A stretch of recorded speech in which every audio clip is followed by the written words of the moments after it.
Evening, everybody. This is Dr. Hack, and we are going to dial the difficulty down today, guys. We've been pegged at 11 for weeks, and we are going to bring this back to a healthy 3 because we need to help those guys along that are just up-and-comers. We need to get those beginners moving. And so we're going to do that today by doing something that I don't know that I've ever seen done. I hope it's been done somewhere. But we're going to take a look at the early moves of an opening, and we're going to decide definitively today what's wrong with those moves. Right, and we're also going to do it using this particular move, which I think is the most popular, because what we eventually want to do on this channel is we want to move towards learning the Ruy Lopez together. Okay, and that's going to be huge once we can do something like that. And this is the most popular way for black to play back. We're going to start here. And the first concept that a beginner needs to have in order to play really strong chess in the opening is that attack is better than defense. Okay?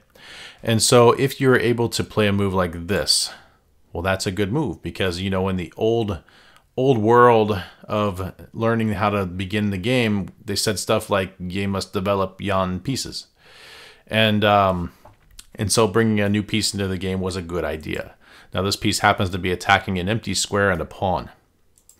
Compare that one, contrast to developing yon knight and attacking a pawn. This is much better because as amateurs, we play defense much worse than we attack. We attack very well, we defend very poorly. That's true all the way up to chess master. And so when we play this move, we're forcing black to defend it. He has to do something about that, or you're going to take the pawn for free. Kind of do this exercise. Put yourself in black's shoes and kind of pick out all the moves you can think of that defend this pawn. Here's the ones that I can see, right? Two pawns can defend it, a bishop can defend it, a knight can defend it. A queen can defend it from two different safe squares. Now you wouldn't want to go all the way out to here because the knight would get him. And, you know, if you're being a wise guy, I suppose what you could say is that we don't have to defend it. We just have to attack something that's the same value. And you could play a move like this one, which when we take that pawn, then he'll take ours, and it'll be an equal trade, right? It's called a counterattack. So if you're a wise guy, maybe you said that too. That's fine. We're going to look at all these moves one at a time, and we're going to figure out whether they're good or not. This is the first one. And there was a guy way back in the day. He probably used some of those old English words, except he was French, so maybe not. And he studied this opening so much that he found out that he could beat it every time. And the way that he beat it every time was he played this one, Mr. Damiano. They named it after him. So he's got a bad opening named after him, the poor guy. But it's still, he's got something named after him. You know, you can't complain, really. And we look at this now and we go, hang on a minute. We just lost a knight. Isn't a knight worth more than a pawn? And the answer is yes. If this was the whole story, White would never do this because he'd be behind in material. Luckily for us, there's more to this story and we can get our material back with interest every time. By force. And by force we mean this move, check. Black must do something. How many ways can he defend his king? Pause the video if you have to. There's only two ways. You can block with a pawn, or you can move the king to exactly this square. And both of those things seem to be kind of bad for him. You'll notice this one. We're attacking a king and a rook. We're going to win a whole rook, because he's going to do something to fix his king on this move. We're going to take the rook on the next move. So he probably shouldn't block with the pawn. Maybe he moves his king then. Well, how many ways can he defend his king now? And the answer is he can't. He can only move it. So he's going to move to exactly one square. And White keeps attacking because attack is better than defense. And now Black has exactly two ways he could defend his king. He can move it, or he could block with a pawn. Well, if he moves it, I guess we can keep attacking him. Now notice the pawn is guarding the queen. So she's safe. She can be that close to him. She's good if he's defended. And now he's moved to a square where he has nowhere else to go. All these squares are covered by something, the queen or his own pieces. And we see, you know, down this diagonal, there's a bishop aimed at him. Okay, well, He's in check, and he has no way to get out of it except to block with this pawn. And as white, we only need one more piece to help. Because right now we've got exactly two things attacking this, and he's got exactly two things defending it. And so if we were just to go and capture this pawn now, it doesn't quite work out. Watch. We capture one pawn, we lose a bishop, we get a queen, we lose a queen. We got the worst end of that deal. We lost a piece there for a pawn again. But if we could attack it with one more thing, notice the pawn can't move. Now we're going to get that thing, and there's going to be a rook aimed at his king. And this is going to be good. This game is going to end in the next couple of moves by checkmate. And I'll leave that one to you to figure out. So we come back, and the only other way he could block this check is by putting this here. Okay, but now if you think about it, we got back 3 pawns for the piece. We got back this one, and this one. And we didn't lose any pawns. We just lost a knight. So the material is now even, and the game is going on. So the way that I suggest you study this one as a beginner is to try it a couple of times. When it comes up, just try to beat the guy doing this. And as you get better and better at it, you'll realize that you can do it every time. You'll get a big attack, you'll chase his king around, you'll win. But we have to memorize just one or two things. The first thing we have to memorize is that we need to take this pawn, and then we need to give a check with the queen. And once you get that far, I think the rest kind of falls into place. Okay. So maybe it's not that one. Maybe the way we we defend the pawn is with a queen. Now, I have a love-hate relationship with this move because the queen came into the game, and she's a powerful piece, right? As a matter of fact, I believe the queen is a ninja.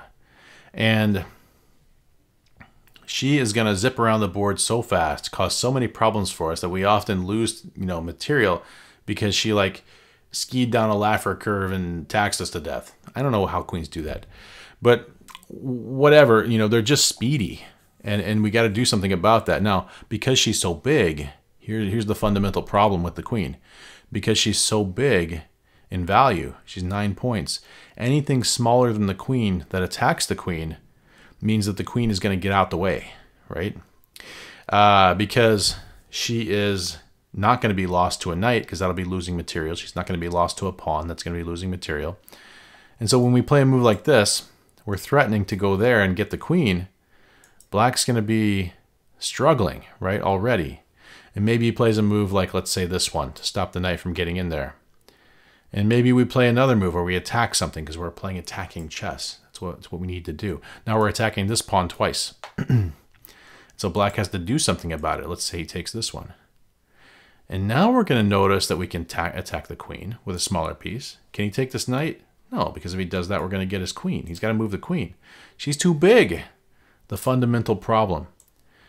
And when you look at what happened in all those moves, white now has 4 pieces in the game, and black only has 1.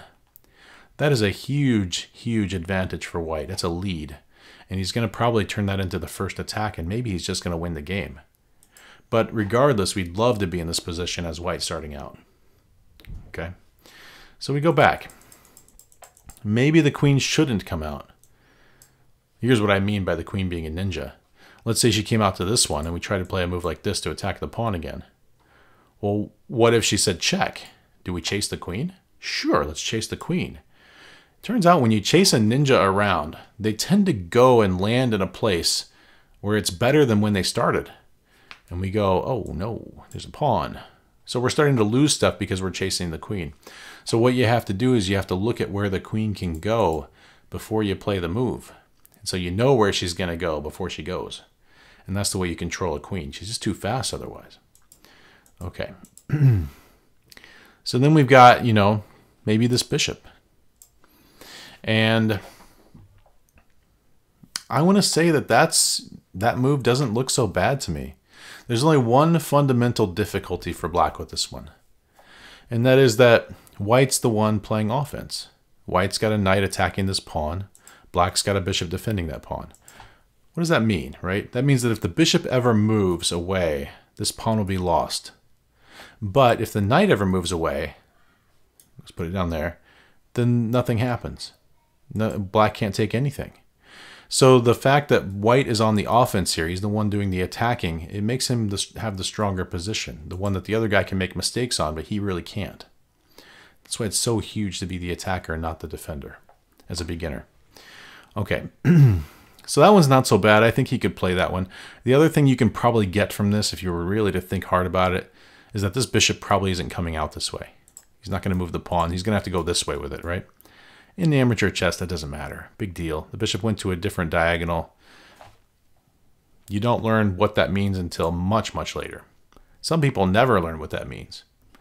That's okay. So we're going to go back, and we're going to look at the next one then. Maybe the pawn. How about the pawn? Now this is the first move that we've seen that I think is probably a really good move. And it has a name. It's called Philidor's defense. It's named after a guy who played this game in the 1700s, 1790s.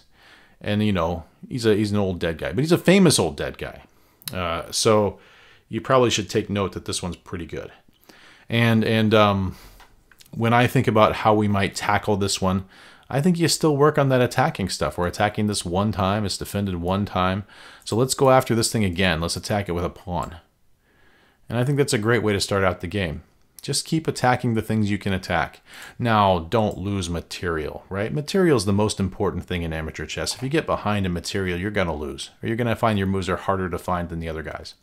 So if you do something like this, that's not a good idea. Because we're going to lose 3 whole points and we're only going to get back the 1. Right? You save that kind of move for the times when you can actually get that stuff back with interest, by force, like the Damiano defense. Otherwise, don't do it. But attacking a pawn with a pawn and taking a pawn with a pawn, that's okay. They're the same value. You get 1. Let's say he plays this move. You get 1 point and you lose 1 point. Pretty even stuff, That's pretty good. Okay. So that's Philidor's defense. That one's okay. We're not even going to talk about it so much because of how okay it is. Excellent. Now we're going to talk about the last one, which is the one that we want to study together, in the long term here. I want you guys to learn this one deeply and understand it because this is the Rolls Royce of all chess openings. This is it. This is the one that Bobby Fischer played back in the 70s, and he only had one idea, and everybody said he's only got one idea, but we can't beat him. This is that opening. And as we go forward here into this opening, maybe the next video even, we'll see when we get to the next stuff of the Ruy Lopez. My hope is that this helps you guys develop your white side game to the point where you can just crush your opponents, right? I hope this helps somebody, and we will see you in the next one. Take care now.